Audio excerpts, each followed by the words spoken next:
Bem-vindo a mais um clipe do Gutenberg. O clipe de hoje é a continuação do clipe anterior, no qual falei sobre o negócio próprio. Como constituir um negócio próprio de sucesso em período de grave recessão. Na primeira parte do clipe, eu falei sobre as seguintes questões. O primeiro ponto: por que constituir, montar, formar o seu negócio próprio? O segundo ponto: quais são os fatores que você deveria avaliar antes de constituir o seu negócio próprio? Em terceiro lugar, como avaliar ou como identificar, melhor dizendo, uma oportunidade de negócio no qual você obtenha sucesso. Em continuação, portanto, ao primeiro clipe, eu quero fazer algumas considerações de tal forma que você viabilize o seu negócio próprio, se esse for o seu verdadeiro objetivo, com sucesso. Você já deve saber que entre 60% e 80% dos negócios que são constituídos, eles comumente falham no primeiro ou no segundo ano. Este é um número muito grande, é um número grandioso. Mas por que as pessoas fracassam quando implementam seus negócios? Porque eles não planejam adequadamente. Esse é o primeiro ponto. Segundo, porque eles também não estudaram o retorno do seu investimento. Entraram na hora errada, com o produto errado, entre tantas e tantas outras questões. Portanto, hoje, neste clipe, eu quero tratar dos seguintes pontos. Primeiro deles, as 10 condições decisivas para o sucesso de seu negócio. Ralph Emerson, que foi um grande sábio, um grande escritor norte-americano, ele dizia que uma instituição é a sombra alongada de um homem. Isto é verdade. Veja a Apple, é a sombra de Steve Jobs. Veja a Ford, é a sombra de Henry Ford. Veja a IBM, é a sombra do Sr. Thomas Watson Sr. Veja a Hershey, é também a sombra do Sr. Hershey. Veja a Heinz nos seus velhos bons tempos, é a sombra do seu fundador. Qualquer empresa que você avaliar, que você estudar, você vai saber que ela é a sombra de seus fundadores. Portanto, no afã de você obter, alcançar o sucesso e a sobrevivência do seu negócio, você precisa prestar atenção às seguintes questões. Primeiramente, seja objetivo, tenha foco. Não mude a cada instante à medida em que o vento sopra. Mantenha o seu curso e vá ajustando a sua nave ao longo do caminho. Segundo ponto, mantenha a simplicidade do seu negócio e também a informalidade. Grande parte das organizações que fracassam, elas fracassam porque elas se tornam burocráticas, pesadas, lentas, cheias de políticas que muitas vezes até determinam quantos metros de papel higiênico um funcionário deve usar por dia. E aí, naturalmente, estes profissionais que trabalham nestas grandes organizações, eles se tornam verdadeiros matadores de baratas. Eles complicam tudo, eles criam memo para tudo, eles convocam reuniões para tudo. E principalmente, convocam comitês que não vão decidir absolutamente nada. Portanto, mantenha a simplicidade do seu negócio. Terceiro lugar, proporcione bens e serviços excelentes e distintos que satisfaçam primariamente as necessidades e desejos de grupos seletos de seu cliente. se você não for capaz de se apaixonar pelos seus clientes, de desejar que eles continuem comprando seus produtos ou serviços, você fatalmente vai fracassar.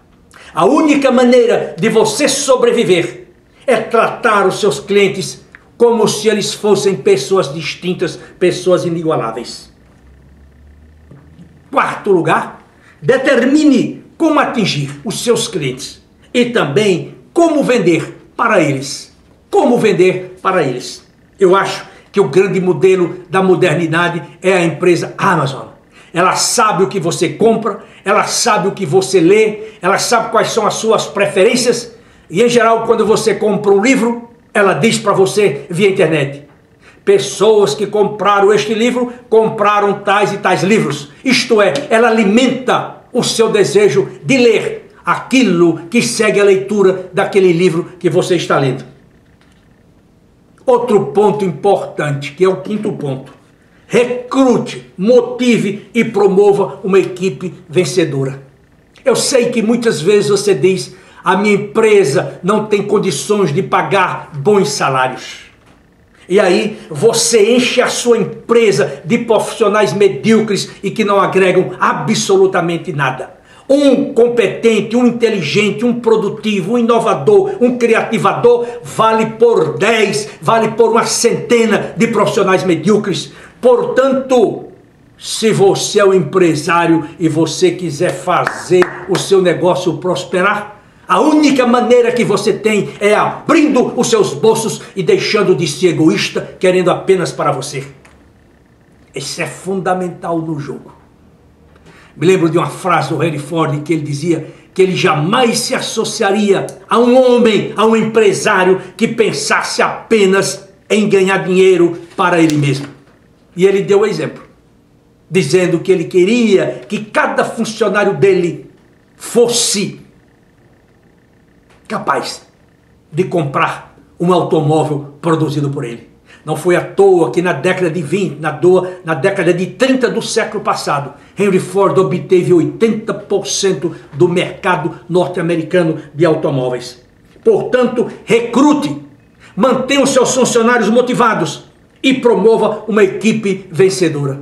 Eu nunca me esqueço da frase de um funcionário da Apple, quando ele dizia: eu vou trabalhar para o Steve Jobs por apenas um prato de sopa no final do dia de trabalho.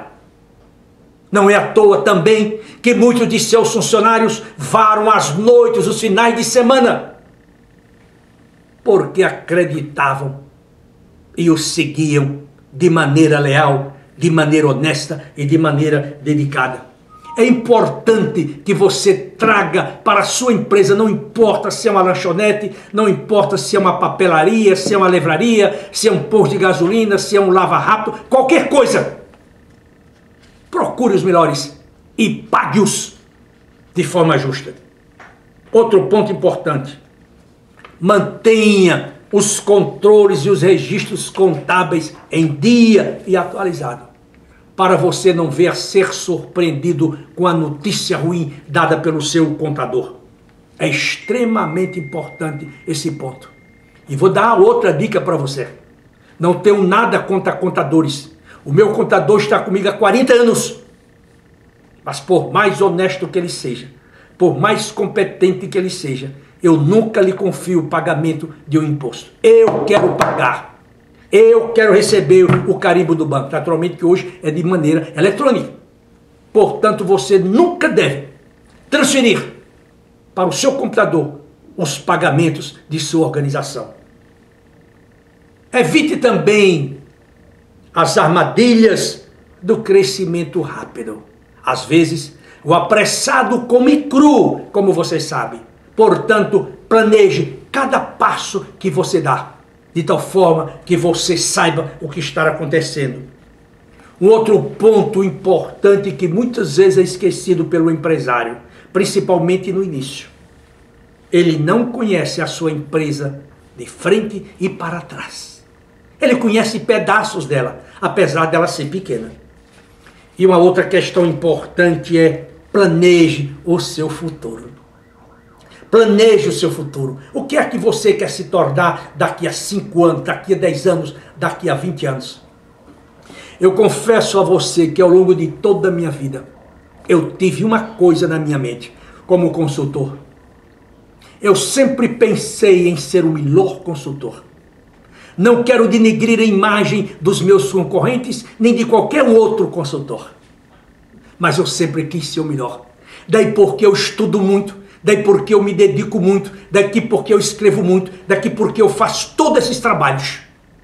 Porque eu quero ser reconhecido como o melhor. Eu sei que você nunca vai ser o melhor, nem eu. Você sempre vai encontrar alguém que é melhor do que você, eu, em alguma coisa.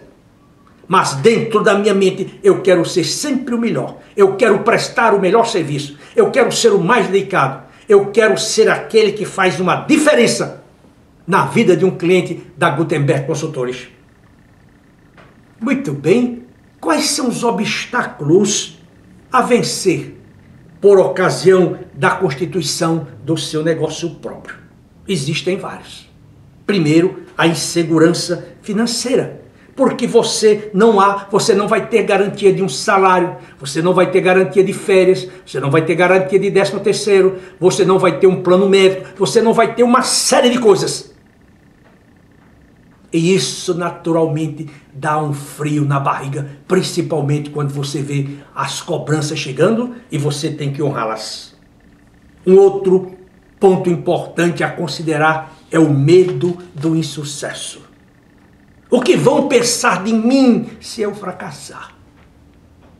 No Brasil, quando você fracassa, você se torna uma verdadeira genir. Todo mundo quer lançar esterco sobre você. Nos Estados Unidos, você é considerado um cara de sucesso quando você vai à falência pelo menos 2 a 3 vezes. Estude a história da Johnson & Johnson. Estude a história da Heinz, da Hershey e de tantas outras organizações que hoje são gigantescas. E você vai descobrir que no início de todas elas, os seus fundadores quebraram pelo menos 2 vezes. Portanto, o medo de insucesso, ele vai lhe acompanhar. Mas você vai ter de superar com o seu esforço, com o seu trabalho, com a sua mente positiva e com as suas ações construtivas. Uma outra coisa também que pode matá-lo já no nascedouro é a falta de entusiasmo pela carreira de empresário. Você não vai ter ninguém para lhe cobrar e para lhe motivar. Você tem de encontrar isto dentro de você. Como eu já falei em clipes anteriores, eu tive um período na minha vida, na década de 80, que eu tinha 2 padarias, eu tinha uma cozinha industrial que fornecia 6.000 refeições, eu tinha uma lanchonete com o nome Macedos, aqui na Avenida Paulista, no Conjunto 2001, e eu tinha minha própria consultoria. Na hora do almoço, eu ia para o balcão de paletó e gravata, como estou aqui, para ficar no caixa, receber a grana. 6 horas, 7 horas eu saía do meu escritório, ia para o meu apartamento, beijava meus filhos, jantava rapidamente, tomava banho e saía para a cozinha industrial. Voltava para casa à meia-noite. No outro dia, às 4h30 da manhã, eu já estava na cozinha industrial. Passava nas 2 padarias, um no bairro da Jaguara e outro do Piqueri. E às 8 horas eu já estava de prontidão no meu escritório de consultoria. Durante anos eu fiz isso. Hoje, naturalmente, eu não tenho essa atividade intensa porque eu vendi todos esses negócios. Mas todos os dias, religiosamente, eu chego no meu escritório às 6 horas em ponto. E se por um acaso eu chego 6h05, os porteiros, o senhor Heleno, o senhor Francisco me perguntam por que é que eu estou chegando atrasado. E por que eu chego cedo? Porque eu quero ler os 3 jornais, a Folha, o Estado e o Valor Econômico, para que quando os meus clientes cheguem aos meus escritórios às 8h30, eu já saiba tudo o de que os jornais estão tratando. Vejo simultaneamente o Jornal da Globo ou da Bandeirantes e ainda reservo um tempo para fazer as minhas leituras. Isto é, eu me dedico e tenho prazer todos os dias de me levantar e de vir para o meu trabalho. Como eu sempre digo, esta é a minha catedral, esta é a minha casa, este é o meu trono. Isso faz uma diferença, porque eu já entro no meu escritório todos os dias. É um ritual, na verdade, que eu faço. Todos os dias, quando eu acordo e coloco os pés no chão, eu agradeço a Deus pelo dia, pela vida, pelo trabalho que eu tenho, pela oportunidade que eu tenho de influenciar pessoas. Quando eu chego no meu escritório, eu faço o mesmo ritual. Eu percorro o meu escritório inteiro, agradecendo a Deus pelo escritório que eu tenho, pelos clientes que eu tenho, pelas pessoas que se recolocaram, e peço a Deus para que dê luz àquelas pessoas que estão sendo servidas no meu escritório. Você não vai dizer que eu sou um beato. Você não vai dizer que eu sou um sacerdote. Você não vai dizer que eu sou um pastor de uma igreja qualquer. Não! Eu tenho fé em Deus, eu acredito em Deus. E a melhor maneira de eu manifestar essa minha crença no Deus vivo, Criador de todas as coisas, é de promover, de fazer o melhor trabalho que eu posso. Melhor trabalho que eu posso. Para fazer com que as pessoas cresçam, avancem, etc, etc. Então, você precisa ter muito cuidado. Qual é um outro obstáculo que você vai enfrentar? A escolha errada do negócio.